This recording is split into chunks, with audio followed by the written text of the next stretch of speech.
Anything for a friend. Huh? Anything for a friend. Well, I am here this is the inaugural launching of Theologians in Cars Drinking Libations. I'm here with my friend, Dr. Joy Johnson, and we're going to go cruising the streets of North Highlands, California. Yeah. And talking a little bit about theology. Okay. And so, Joy, first of all, thank you for joining. I will pay attention as I drive as well, too. Yeah, that's so right. Drive carefully. This is. I've got a drink and I'm talking, but I'm not going to talk all of the time. More importantly, this is an opportunity to hear from my friend about theology, the study of God. And I think a lot of times when people think of theology or theologians, it's always kind of highbrow and feels disconnected. And I think something like this, where we can kind of just be casual and talk about this all-important but mysterious conversation of who's God and how do we study God is something I've been looking forward to. So the most important thing we got to begin with is we have to talk about our selection here. So right. what did you get? I got the Grand Strawberry Green Tea Infusion. Infusion. Mm-hmm. You have to get a drink that has the word infusion in it. That has to be good for you. Well, honestly, I don't know. It's that I don't normally like tea. Yeah. But I like the infused tea. Well, you inspired me in the moment, so I tried something brand new. I'm trying the peach citrus white tea. And I want to say infusion was somewhere in the title of that too. It was, right. I really don't have a clue what they mean by that, but it sounds... It's infused with something. Infusion. I think it sounds infused good. with like maybe flavor. Maybe. Yeah, it does. It definitely has flavor to it. So, anyways. So, yeah, I like this, and I don't really usually drink tea. Well, so we're bridging. We're trying something new as far as drinks, as well as this new vlog series. So great.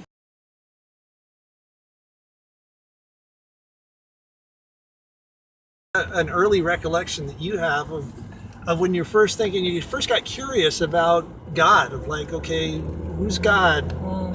How do I know God? And what is God like? All this. Just tell us a little bit more about the early stages of that journey for you. Honestly, I can't remember where. I think I have always had a curiosity about God. I grew up in the rural South and sort of the backyard of my grandmother, because our house was actually on her property, on their property, my grandparents' property. And so as far back as I can recall, I've had my grandmother who represented God, presented God, called us to attention of God. And I guess now there's one thing that kind of looms big in my mind. And that is, I watched a movie once, and I was probably about 8, 9 years old. And it was a movie, what was that called? It was about a miracle. It showed the miracle of healing waters. 3 children found it. It's old. So Bernadette. It's a song of Bernadette. Mm-hmm. And it's old movie. Yeah. But I remember being very impacted by those 3 children who witnessed this miracle outside their town. And as they tried to tell the townspeople, they weren't believed readily.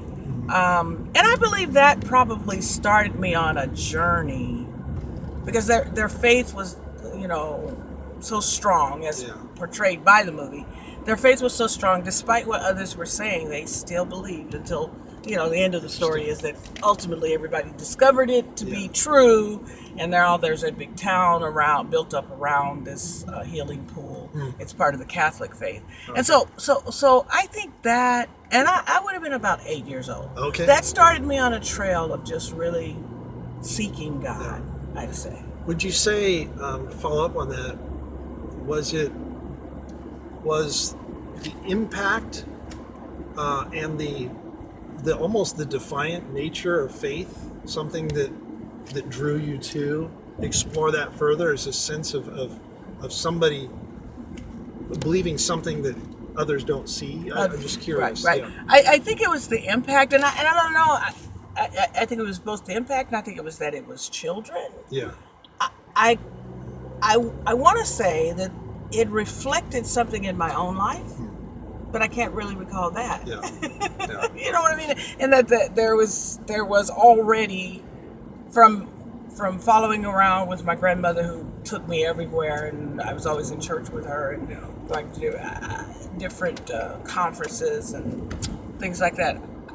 There obviously was something already resident in me that resonated with what those children were doing, but I just can't call that up from my memory. So as you progressed in this, I mean, tell us then.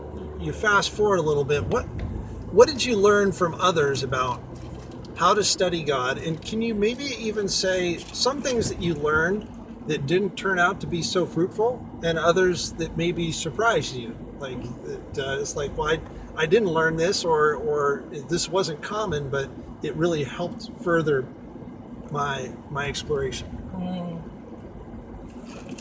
Something that I learned about God. I think very early on, Kirt, I learned. It wasn't. I don't know that it was in a study. I think it was in living. But I learned early on that God hears and answers our prayer. That God is very present in our living situations.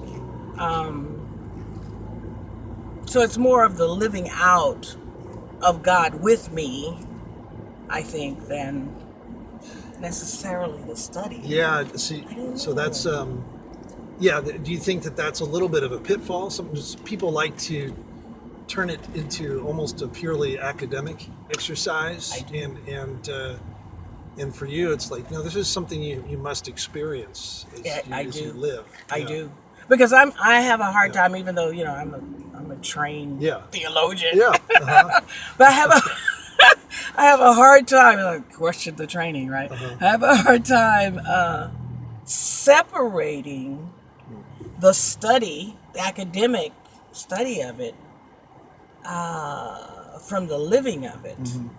It's almost like, even in the case of the movie that I recall, it's almost like I was living this, and then some academic came and informed it. Yeah. Are you laughing at me? No. I just wonder sometimes how.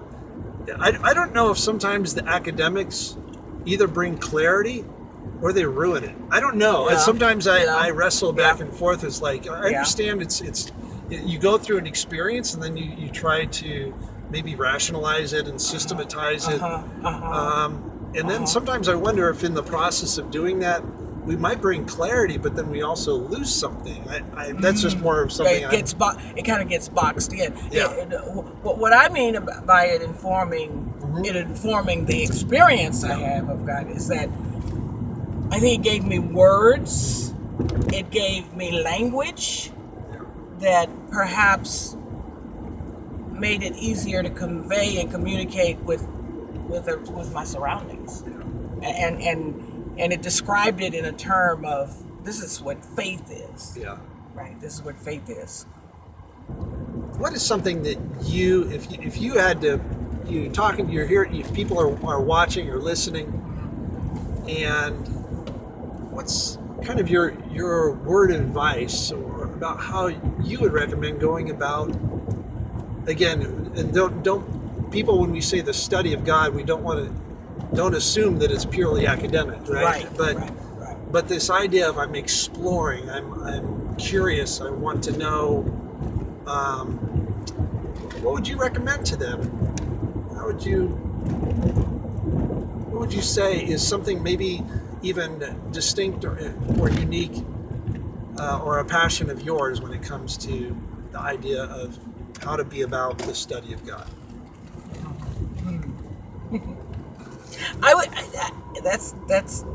that's a little bit difficult for me. Uh-huh. But I would say, here's what I would say, because I want to give you an answer, a response. I would say not to, I would say, not, I don't want to say it in a negative. I would say include everything, experiences, people, events, and study. Don't exclude anything, because sometimes sometimes we have the study of God and experiencing God just boxed into such narrow channels. We would conclude, well, that couldn't be God. I couldn't meet God that way, or God, I mean, you've just got a very narrow path, and by having such a narrow path, I think we leave out a lot of the happenings, the experiences, the study, the investment, even into our understanding of who God is. You mentioned not to exclude people. Right. I mentioned before we recorded, a friend of ours, a mutual friend of ours, that we did a Profiles in Courage podcast, Gabby Trejo, and her involvement with Sacramento area congregations together, which you're very much, you've led and you're highly engaged in. And that brings together people from a pretty diverse background. Right. I'm just curious, because in future episodes, I plan on interviewing people from a pretty diverse background of faith. Tell us some things that you feel you have learned about the study of God from people who come from other faith backgrounds. I think just that, and that is that I have made some very narrow boundaries that boxed God in, and by me relating to and associating with people from all different faiths, I'm seeing God in such a broader, bigger, expansive, ever expanding way. Right? Yeah. It's opened me up to all kinds of possibilities and of who God is, of how He is He is involved and interacting in the affairs of man. His concern for us, it's just it's ever growing.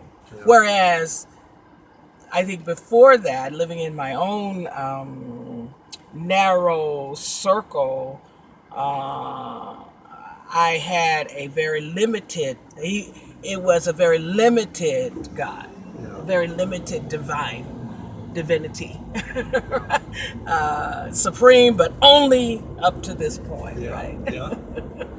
I feel very similarly. Obviously, that a big part of my background and currently and continues to be is working predominantly with refugees, and most of them coming from a Muslim background, and have developed some very close friendships over that time. And I can honestly say that my faith is that much. My understanding and this concept of studying God is that much more richer as a result of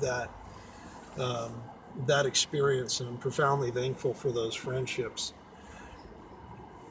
I wanted to ask a unique question, given this day. This people won't see this until this following Sunday coming up. But on this day, 50 years ago, Martin Luther King was assassinated. And I wanted to ask if you would share, as a leader in the faith community, as a black leader distinctly in the faith community, when you think of Martin Luther King Jr., what did you learn about the study of God from Dr. King that we should give serious thought, consideration as we talk about this idea of studying God? I'd say he was a walking encyclopedia himself, in his determination, his persistence. Despite all odds, he held firm to this calling, this moral calling, that was so different. It was so opposed to all of the things that all other theologians in his time were adopting, and yet he was living out and carrying forth a mantle that clearly describes the beloved community as the Lord intended it to, as the study of the Lord says, this is the way I created you to be, brother and sister, caring for one another, caring for the environment, and engaging in those things that actually bring thriving to all, not thriving to some, and the others being malnourished because this other one is thriving. So I think that Martin Luther King, Dr. Martin Luther King, was a walking, living embodiment of what God is all about. It seems like a theme that we talked about earlier is that you can't explore and understand God without understanding a proper relationship with one another. I agree. That somehow no attempt at seeking to understand something as ultimate and mysterious as God will ever be fruitful if it's done in the context of justified oppression of those who are around us. Absolutely.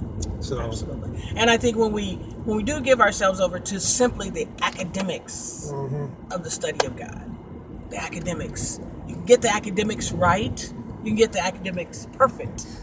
You can get an A++, yeah, a 4.3 or whatever. I was a good theology student in that regard. So I went to Bible college and seminary. Right, and you can get that so perfect and still miss all of the point of it all. Yeah. The point of it all is our relationships, our relationship together. How do we treat our fellow man? And I believe that's the measure. That is the measure of true theology. I think that's a good note to end on. Okay. I think so. Yeah, well, Dr. Joy Johnson, die over that. Yeah, that was pretty good. It was good. It was good. This was painless. It's painless, right? And in the midst of that, we got our libation. Tea, our libations. Right, so, right. Well, anyways, I hope that those of you who are watching this enjoyed this opportunity to hear from a couple of theologians driving around in a car, drinking libations. Look forward to sharing more in the future as we hear and talk to other theologians. And remember, if you know of somebody who you think would be who would be fascinating to hear on this conversation, you can recommend them via the suggestion box on the website at kirtelewis.com. So thank you again, Joy.